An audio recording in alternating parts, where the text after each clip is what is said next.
Right, so I think I'm going to start off with a question, and then I think we'll probably open it up to the audience because they've been very patient so far. So thank you all of you for speaking.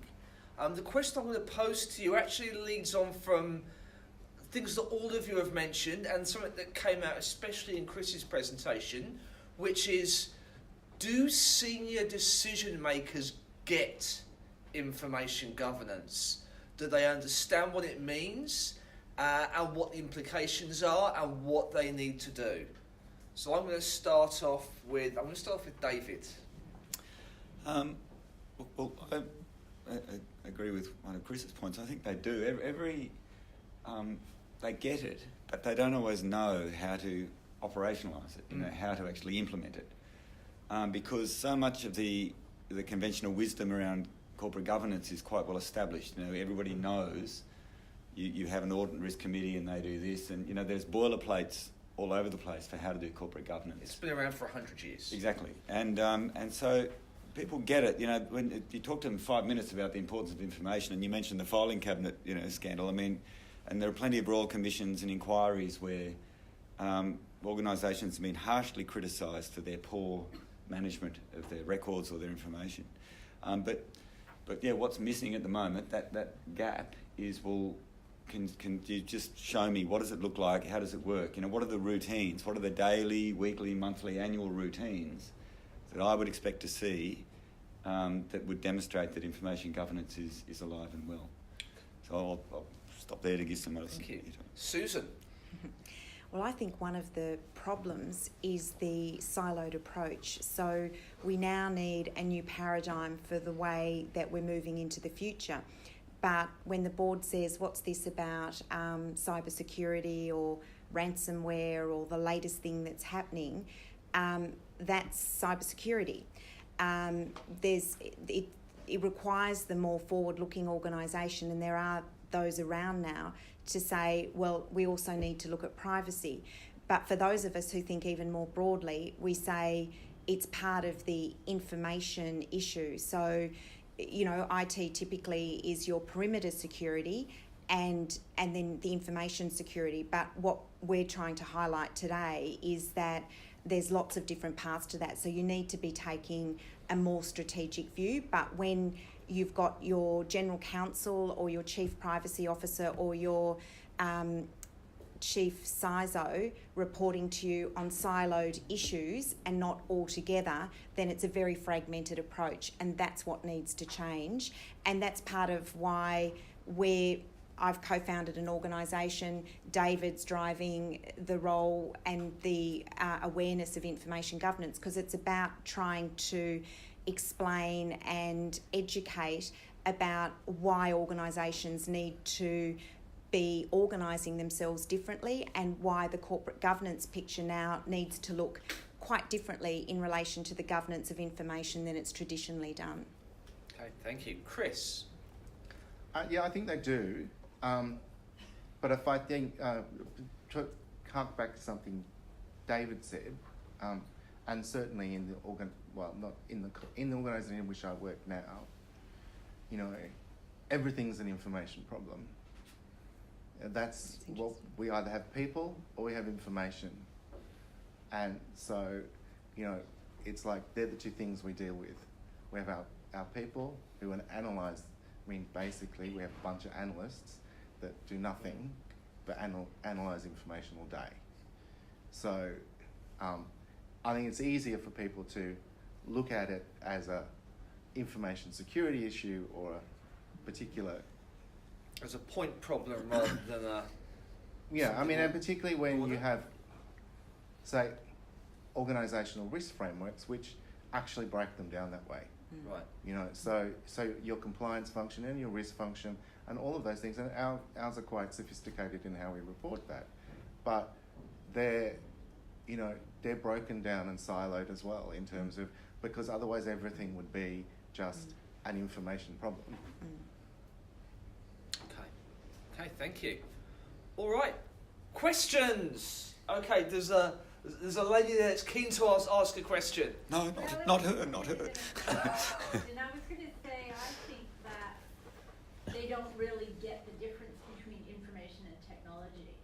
And they don't really get that you have to incorporate information management thinking into technology so that the technology can actually, help solve information problems.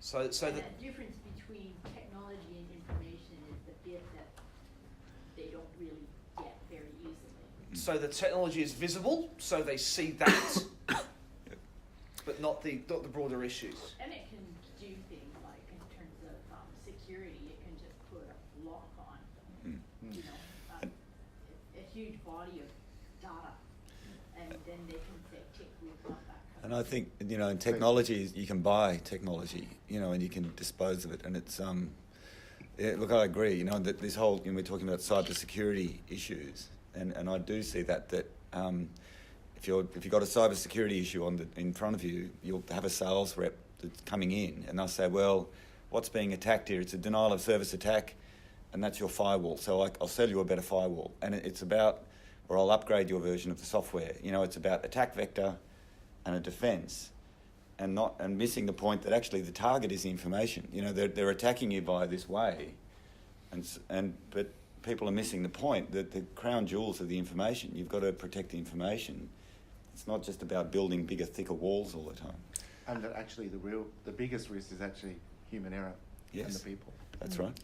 Yes, that's now more than half the cyber attacks are now the human error, internal human error, or rogue employees or whatever, but it's internal and it's human.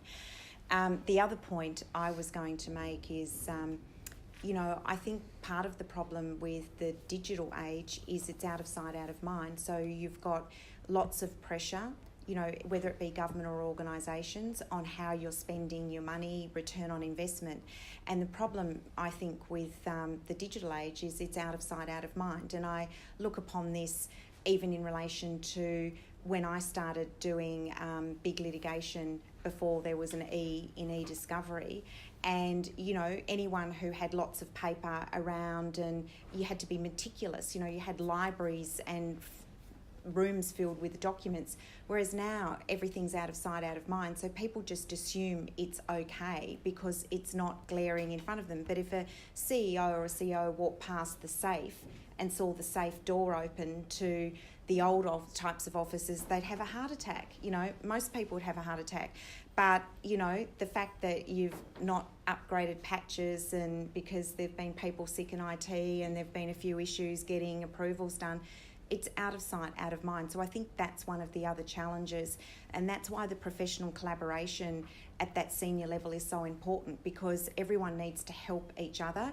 When I go into organisations and I go in and I speak to the head of the information technology areas, I'm always amazed about what I find out that they've never told people. And there's always, the problem may not be as big or, but there's always something. And I think, wow, and it's the different professional styles and the way people operate, and whether you're a technical expert or, if you're from marketing, you want to be analysing everyone's profile, and, you want more and more data, and, and then you're in legal and you're concerned about privacy. So there's all these different competing considerations. So it's a challenge. It's the people challenge. Oh, more questions. Okay. This gentleman here. Yes. I'm less worried about filing cabinets going missing with a whole lot of papers, and that's pretty localised. But how does, for example, we had, PBS and NBS data being released.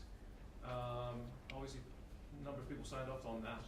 How does information governance mitigate such data breaches of a deliberate sort? Do you want that? Yeah. Well, often it's about focusing those where information governance varies from, say, ordinary security management. Security management might be focused on bits of your technical infrastructure. That there's a room that you can go into. Only certain people have access to a room, or only certain people have access to a particular device or IT system. But what happens is the information is far more fluid, and the information can find its way into other bits of, unless it's under governance, information will wind up in areas that no one's watching, end up in neglected areas. Unless you have information governance, you won't be watching who's got delegations to actually access a particular class of information, because people will be concerned about managing the email system or managing the case management system. And I think these data breaches often occur, because of the issues that I'm just talking about then in terms of people issues and information culture issues, but also because people are managing the technical infrastructure and not managing the information holdings. And that's where a lot of these breaches will occur, because someone who shouldn't have had a delegation, or a business process that shouldn't have been intersecting with that, or a set of policies that should have been applied to that information were never applied, and it just sort of slipped out through an unregulated, unmonitored process.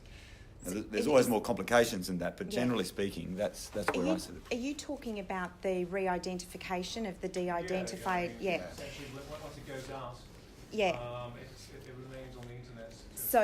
So for those of you who don't know, almost 2 years ago, I think it was now, as parts of the Australian government released a data set for researchers online, and that data set contained the data of basically 10% of the Australian population's medical records for the last 20 years or 30 years or some extensive period of time de-identified. So it was anonymous. There were no names.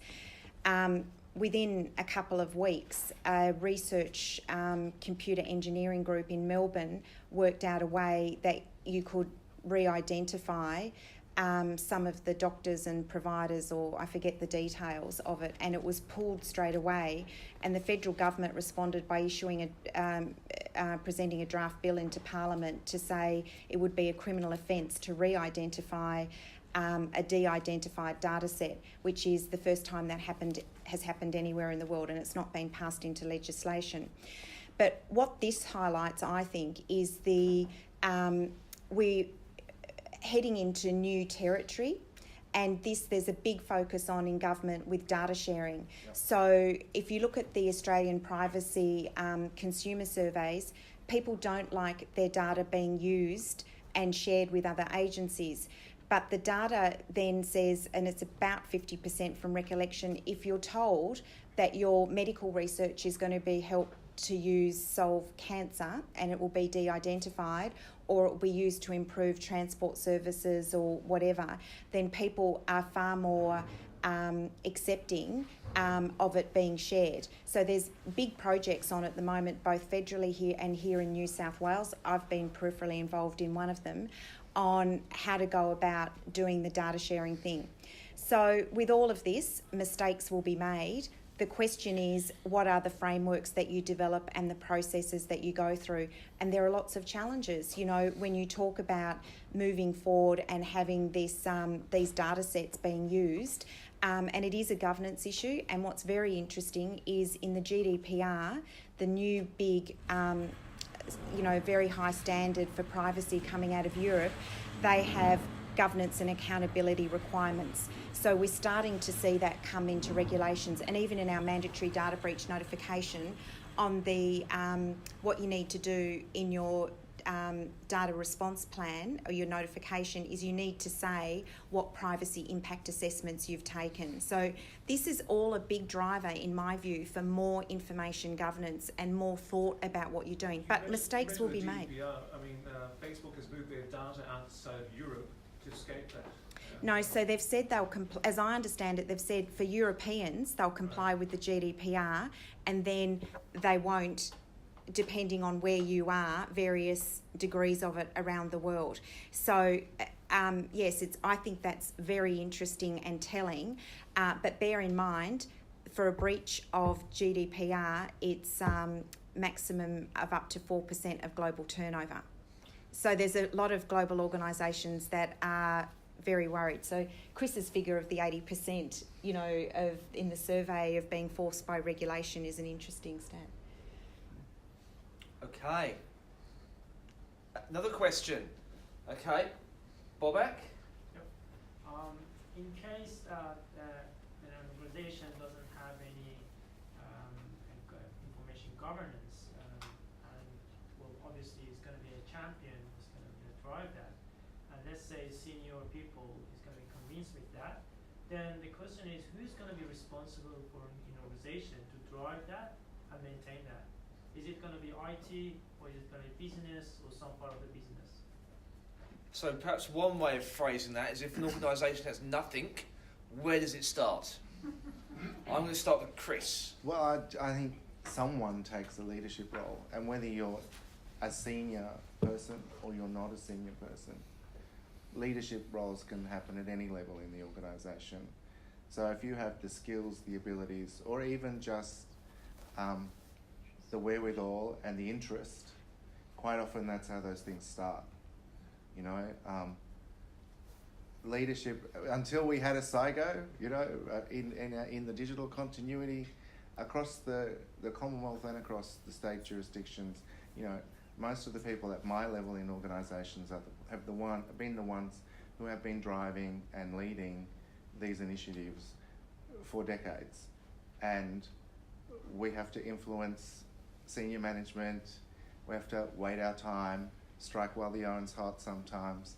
You know, I think the biggest skill and attribute I could give someone in that particular situation is resilience. It's like you just have to keep going back and going back. And one day, persistence, resilience, and one day, the knock on the door or the paper that goes to the board will get you the right result. And, you know, in my case, I went to this particular organisation that I work in now 14 years ago, and we've just completed what I went there to start. So, you know, And optimism. and so it's like, you know, it does happen. I hope for somebody else it doesn't take that long. But, you know, technology's changed a lot in that time too. So, but as long as you have the vision, you can achieve a lot. You can start small. You don't actually have to have a lot of money. Processes and systems can be put in place with the stuff you've got, you know, but it just takes someone to have the idea and potentially think about new ways of doing things, you know, challenge the old ways, you know, think laterally, you know, see how you can, this cycle of continuous improvement is a big one, you know, because things are always changing. Susan, Yes. where do you start? Well, I agree with everything Chris has said. I think one of the interesting things is the GDPR is now codified privacy by design, which means privacy by default, which is you've got to embed privacy into your systems. So if you're a company that's selling in banking or health or something else where you've got a lot of personal information, that's now a requirement. So all the commissioners, privacy commissioners in Australia, because we have a state-based and federal one, have been advocating privacy by design for some years, as has been a global push for that, but we're now seeing that being regulated. That means you've got to sit down. No longer do you sit down with your IT team and product development team. You've got to have your privacy lawyer there from the start. And, there's questions at that time about what is the appropriate mix of people, because if you're doing sensitive data processing, then you may need to have an ethicist. You may need to set it up as you would an ethics board in a university to look at the process that you're doing and actually have a proper data impact assessment process, which is being required. So there's some of the things that we're now starting to see change. But I agree with Chris, in this area it is persistence, determination and optimism to keep you going. Thank you. Now, David, one thing, quick, where'd you start? Well, if I've understood the question, so it's if there is an organisation that exists with a fairly typical traditional structure, and so how does this get introduced? I mean, it's So it's going to be who is going to be responsible for that? Yeah, and I think from a practical point of view, so as we've been introducing it, we've been targeting those areas that have already got responsibility for records management, because they care the most about it, and also they're crying out for more attention in the boardroom. And so this is giving those people a bit of a step up as well. Often that is within the CIO's division or branch. But equally, it could be in a corporate governance area. So in the part of the organisation that looks at the governance issues, where the CFO might be or the legal affairs might be, etc. But from a skills point of view, to get it up and running, you get the language happening, and get someone who's already quite passionate about the issue. Yeah. Often, you'd look to the records management area and get them. But these, I think your issue, Chris, applies. There is a bit of a different skill set, and people have got to move into. Often the problem with, I know you said one thing, but what can characterise us sometimes as records management is that we do get a bit insular. When we really care deeply about our records, and we find ourselves always arguing our case to the rest of the organisation. A SIGO has to live in everyone else's world. So a SIGO has to understand as much about everybody around the table as they do about themselves, because they've got to be, I'm going to solve your problem like this, I'm going to solve your problem like this, as was presented in the wheels. You've got to talk about risk management, you've got to talk about privacy, cyber and all these things. So yes, I'll stop it there. Thank you, David. Okay, next question. Gentleman at the back there. Question for David. You touched on treating data or information as an asset. I work to City Trains. We've just moved to a new EAM system, and it's completely changed how we treat our information. So just EAM is Enterprise Asset Management? Yes. Okay. So, assets, plant maintenance, work orders. And so we've got blue collar workers now having to manage a whole swathe of information. And all they care about is their work order, so they can go, here's something on the camera and shiny it. I was just wondering, what are some of the roadblocks you've had with trying to get an agency to treat information as an asset rather than just a commodity? Well, one of the roadblocks is on the balance sheet of an organisation, there'll be a dollar value on all the IT stuff you've got, and there'll be a dollar value on the software, and people watch that depreciate, and they think about when they're going to reinvest in software. Nobody ever puts a dollar value on the information holdings, so it's not valued in that way, and people don't see it as something that has value for an organisation. And so all the discussion about using information to achieve strategic outcomes and to get leverage off your information, that's the number one roadblock for us, is that agencies are still not seeing their information as something which is going to create value for them, as something which is going to enable the next strategic outcome. Information is something that they have to deal with as a data migration problem every time they go from one system to the next. And what you just said is also the case, that many public servants are just interested in the transaction they're working on. I've got to knock out this bit of policy advice, or I've got to develop this, project proposal or whatever. And they're not really thinking about, where they're getting the information from. And too often, they're just grabbing it from their email account. It's just their personal little hoard of information, and they're not thinking about corporate knowledge and creating corporate knowledge and tapping into it.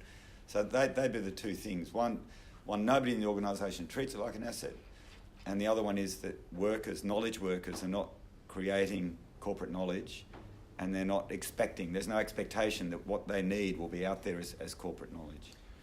And it's a culture. It's an organisational culture issue. Or where they do, they limit that to the data.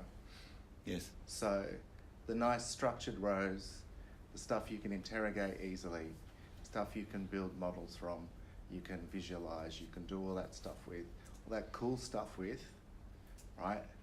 But it's just the data. Meanwhile, 80% of the organisation's information sitting in the unstructured repositories is untapped and not used with the same kind of potential. Yeah. So even if there is the strategic intent, it's like how you then bring the two together, and how you bring the two conflicting kind of policy agendas on some level of data governance and the CDO and information governance. And David's right, Canberra's all about data, and we've got all these CDOs appearing at the moment. Sorry, that's Chief Data Officers. And it's the data.gov.au and all of that kind of stuff, publishing and making data sets accessible to support the innovation agenda. But that's the data, and it's literally 10% of an organisation. Well, in my organisation, it's about 10% of our total holdings. Information holdings. Yeah. Just to the point on the blue collar worker, it's not the blue collar worker, it's everyone. So in a law firm, try getting partners to understand why, making a change is in their interests and the value of information.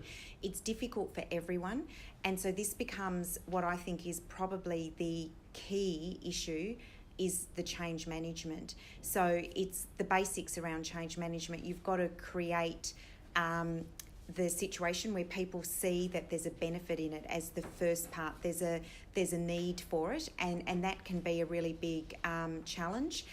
Also, people need to see how they get a benefit from it. So there should be a benefit that they do get from it. If there is no benefit, why would you do it? That is a hard push then to sell into an organisation if an employee can't see that their life's going to be made easier because of these changes. So there needs to be something that they can get out of it as well. Absolutely. Okay, any more questions? Oh, Lewis. You've spoken a bit this evening about sort of what good information governance looks like. I wondered if there were any sort of examples, any industries or areas where you think information governance is done really well, anywhere that we can sort of look to and steal some ideas, get some ideas of best practice. One example each. Oh, and by the way, I'm going to ask you to end with a provocative statement, so just giving you fair warning. But we'll hold that thought, we'll come to that right at the end. So right now, one example of good practice, please. Susan, because you've been to the US recently, I believe. Good practice. I thought the most interesting question I got asked in a session was, so I say top-down leadership, bottom-up implementation, because often what happens in this area is that the leadership is from the bottom up. So that's a very difficult sell. And I got asked a question about, we have top-down leadership and we've got the bottom-up implementation, but at that senior executive management level, or no, the mid-level management level, we don't have the buy-in. So that's creating all sorts of issues. And I just thought that was such a practical issue that resonated with me, and I think many others in the room, about the lip service that's paid at the top level, but then you've got the middle level with 1,000,001 priorities and KPIs and that sort of stuff, expecting to support and achieve everything that's on their plate. And I said, and I believe that that's a failure of the top level leadership, and this is where top level leadership has to get the strategic priorities right, and then properly, allow those to be resourced. So I'm not sure whether that's helpful or not, but that's one thing. So that sounds like an example of bad practice, something to avoid. It also sounds like a nothing sandwich. I've got this image of like 2 bits of bread with a vacuum in the middle. Well, I mean, this is the practical, to Chris's point about the challenges of persistence and determination in this area. I mean, this is a lot of people don't have the answers. What I have noticed in the successful organisations who are doing this really well, they've got the right people. So you can have really good people, and you may have one person in a key role that's been there for 25 years who, is there in voice but not actually in the doing, and life is tough, but in the things where I've seen in a global organisation where they've done amazing things in a 3-year period, and it was the people. They all were relatively new, and they came in and they were all of the same sort of mindset. I think the other thing, starting off, going back to David's point about, you don't want a technology person who's an IP expert, what you said originally. One of the other takeaways from a futurist I just heard speak at the AIM conference was it's all about mindsets, not skill sets going forward. And I thought that really resonated with me as well, and it fits in with what you were saying, David. It's the ability to be a person who's able to learn and be able to problem solve and look at best practice and take the best from what's around them. I think that's really important in this area. Okay, thank you. Now, again, quickly, gentlemen, I'm conscious of time. I'm hearing fidgeting from around the room. So, I'll be very quick. yes. Look at the National Archives website. The Digital Excellence Awards were last night. There were a couple of case studies that were awarded awards across the Commonwealth government last night for their information governance frameworks. Who were they, Chris? I can't actually remember the name. It was a good night. But one thing I have noticed is small agencies sometimes have much better success in that because they can control it and corral it and do it and engage. So if you've got an agency of 30 or 40 people, you can do it quickly, overnight, minimal stakeholder. It's like it can be done. And so there was one agency last night that was the small agency category winner, which had basically done it with no records manager. This person was not a. So that would be an example to look at. Is Australian Quality Healthcare or IP Australia or something? Yeah, IP Australia were the large agency winners. But, Yeah. Okay, so check out the Digital Excellence Awards. yeah, good plug. And David, Well, an example. That's wonderful. I was going to say the same thing that. I mean, there's a couple. I think if you look at what's a really successful multinational company that really is just living off data, then you'd probably look at something like Google or whatever, because that's all they peddle is data and connecting people. But I don't know, having said that, they're very successful, but I don't know how good their information governance is. They might just be running in a very unregulated environment and they've just got dumb luck on their side.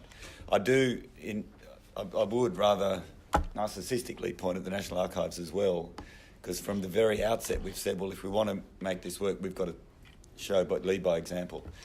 And so as Chris is saying, we've got those case studies up on the website for the Digital Excellence Awards. We've also shared our own information governance frameworks and our sort of the way we're approaching it is all shared and publicly available on the website. And, you can come and visit us and have a talk with our people. So we are trying to lead by example. Okay, thank you. So, to end, a provocative statement, please. Who wants to go first? Well, I could go first, I suppose. You know what I was saying about the records managers, the place to start? It is something we do as a profession. We've got to stop whinging all the time. We've got to stop this line about no one listens to us and, because it does, we've got to behave in a more assertive way. We've just got to own it. We've just got to walk into these discussions knowing that it takes resilience and optimism and all of these things. But it's the same way for everybody else in the organisation. Nobody gets an easy ride in the boardroom. So that's my provocative statement, that we all of us have got to stop whinging about how hard it is for ourselves and just grab this as a great opportunity and just, live it like we mean it and own that part of the discussion. It sounds like you're asking the people in this room to lead. Yes. Change the world. We should run a session on that, shouldn't we? We should. Fantastic. Lead. Thank you. Susan and Chris. Well, I was going to say, following on from David's comment, any profession that keeps a siloed approach has no future. It just will go. And and I mean any profession, including the legal profession in that. So everyone needs to work together, and if you don't, you won't have a seat at the table and you'll just become irrelevant.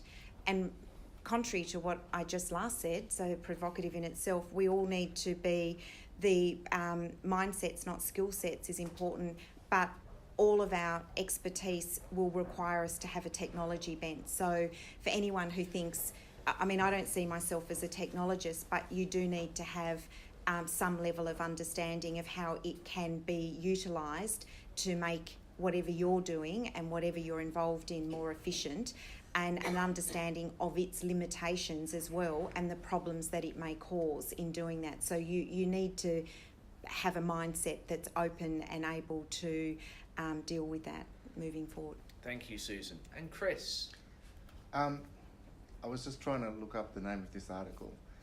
So if I get this wrong, don't quote me. But in I think it was the late 80s or early 90s, Terry Cook wrote a seminal paper called electronic records, paper minds. What's And it called? electronic records, paper minds. Ah. We need to leave the paper minds behind. And still 20 years later, we still have paper minds.